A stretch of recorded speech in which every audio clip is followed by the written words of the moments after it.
আসসালামু আলাইকুম। আমি captain Mohammad Abdur Rashid, master of Abdullah.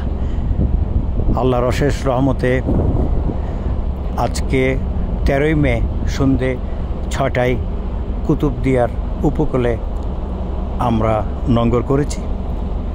জাহাজের সকল অফিসার ক্রু সুস্থ আছেন, ভালো আছেন। সব কিছু ঠিক থাকলে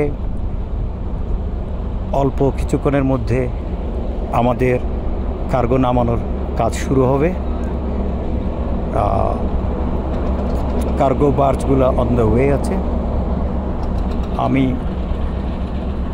আমার সকল অফিসার ক্রুদের পক্ষ থেকে সবাইকে কৃতজ্ঞতা প্রকাশ করছি আমাদের জন্য দোয়া করার জন্য। আসসালামু আলাইকুম, আল্লাহ হাফেজ। 6000 mAh battery, one and only Power Master, NextG N73.